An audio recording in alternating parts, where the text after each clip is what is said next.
Hi guys, and welcome to Tailored Talk. So now this is just a quick review of season 1, episode 1 of the FX show The Bear.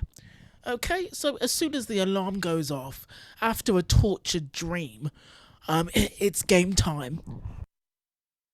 The main character is clearly grieving a family member and trying to hold a restaurant or a cafe together at the same time. And a woman called Tina is like, "You cut like a bitch." And I wish that I could say, imagine saying that to your boss. The main character is struggling to get this business, get this food place off the ground. He introduces himself to Sydney as the new chef. And Sydney is a chef that's basically coming in to audition for him so that she can see his skills because she's hoping to be hired. Right, the main character is called Kami.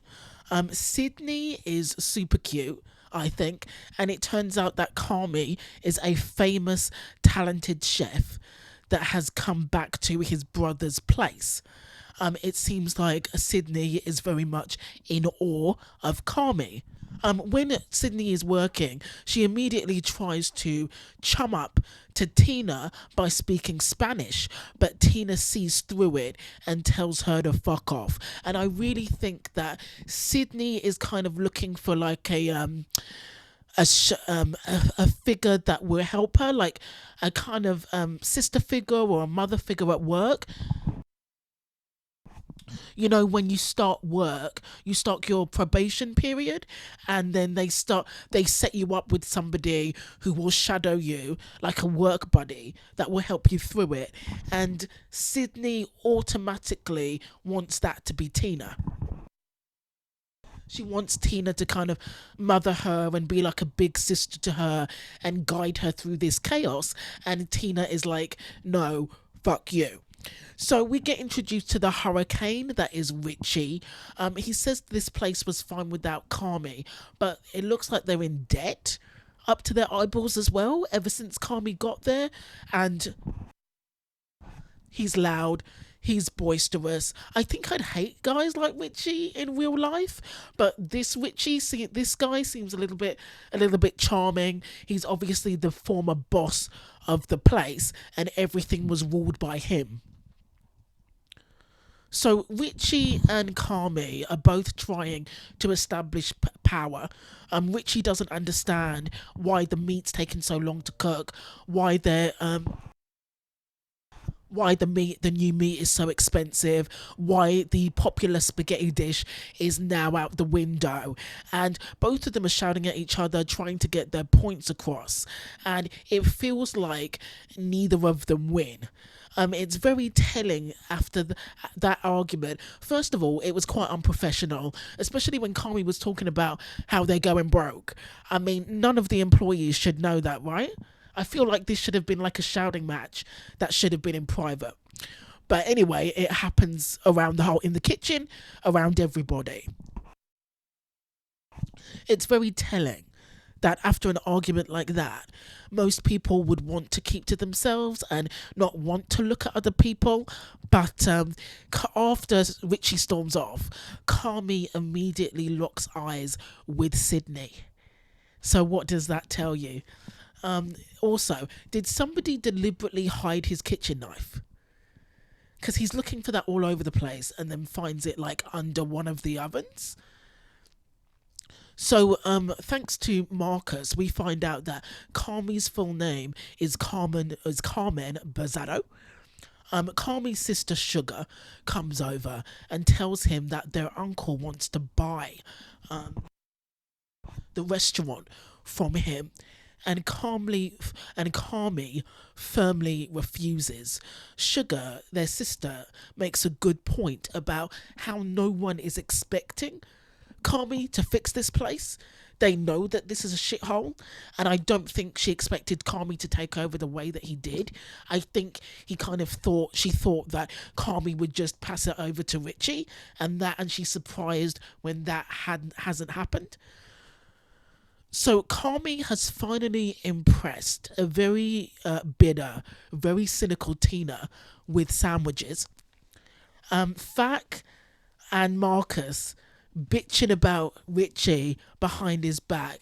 And Richie, why did Richie have to be so tough with those shelves? Like he nearly broke Fak's back. Anyway, Kami goes out to face the tournament players because they've arranged a tournament, because they've got video machines and they've called around tournament players so that they can get more money to fix the restaurant.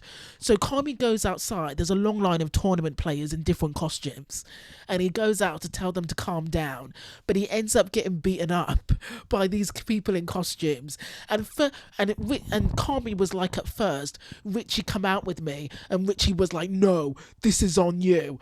But he goes out there with a gun to sort things out. And I do love the Merry. I don't know why he said Merry Christmas, lizards. I don't know what that was about, but I do love the. I did want to see Sydney's face, because I do love the. Sorry about the gun, Sydney. I had to get real.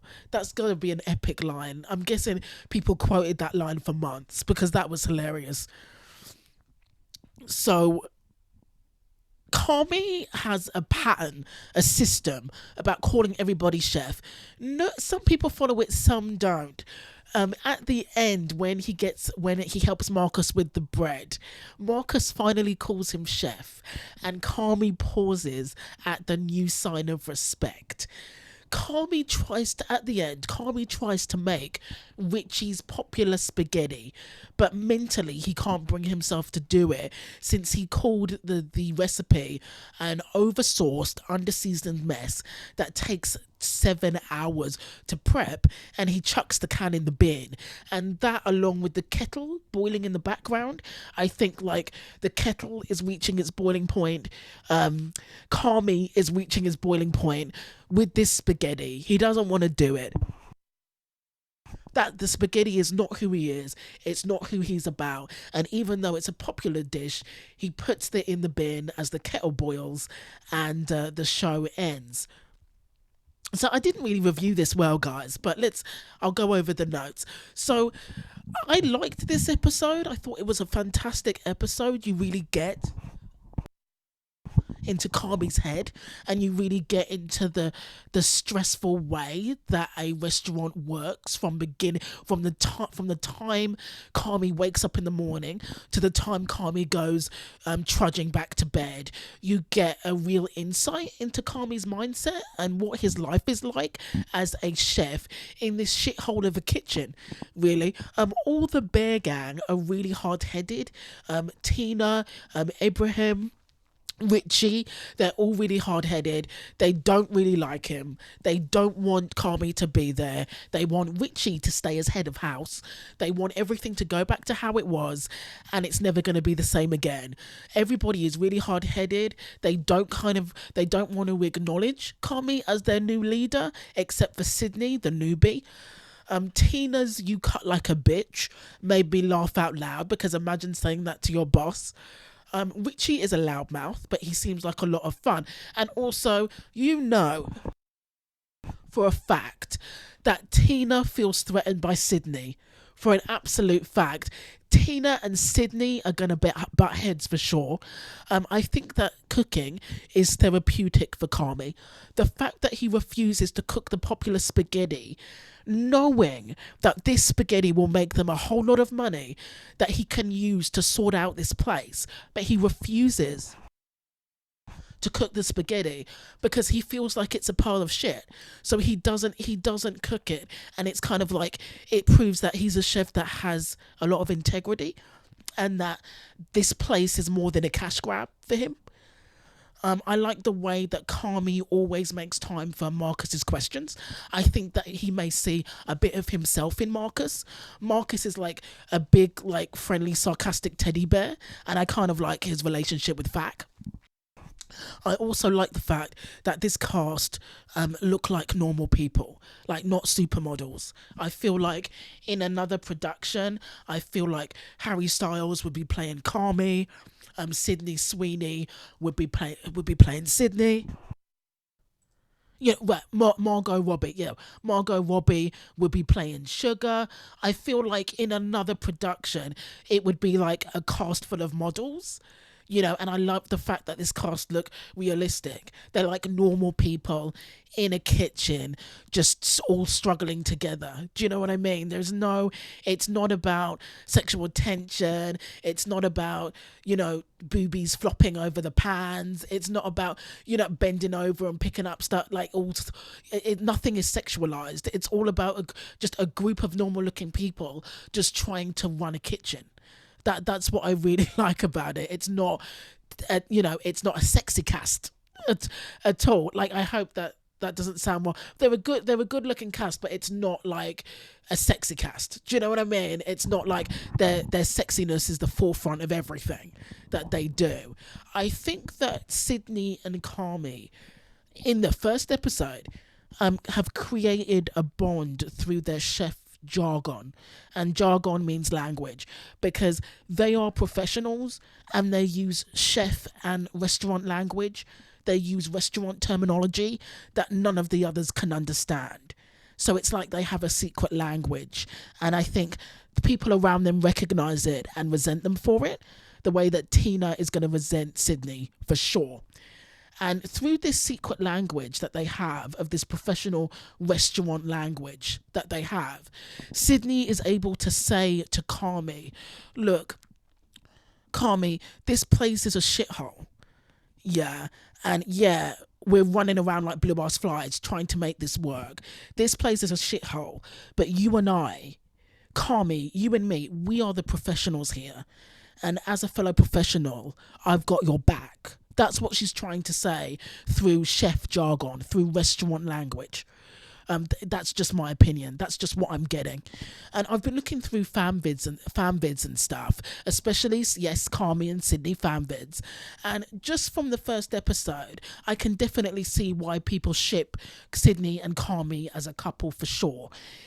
Even in episode 1, she appears to be his safety net. When they first meet and she approaches him, he doesn't immediately greet her with suspicion. He doesn't know why Sydney's there, right? He's so busy, he's so stressed. All this money's going down the drain. The kitchen's broke. The kitchen looks like shit.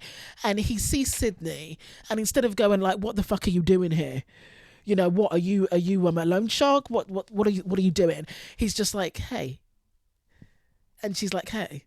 And there's that awkward pause, and he just stares at her. You know what I mean? Like, he's like, she's his whole world for a couple of seconds, and then and she's like, "I'm Sydney," and he's like, "Wow." And she's like, "I'm here about the position." Oh, and then it clicks for him. I can definitely see why people ship them. Even just the way that he looks at her. It's that Oppenheimer atomic bomb intensity going on in his eyes. He looks at her with a very fierce, protective, but needy intensity. It's way more than just platonic. That's what I'm getting. Anyway, and even in episode 1, she appears to be his safety net. I do think Carmy's got a crush. I do. I can feel it through the screen. Even though both actors have said they're not even trying to play it that way, but I can feel it. I can sense it. I don't even have a good sense about these things, but I can definitely sense it. Okay, guys, that's the end of the video. This one was all over the place. I'll be back soon with a review of episode 2 of season 1. Okay, guys, if you're still here, thank you for watching. Thanks for listening.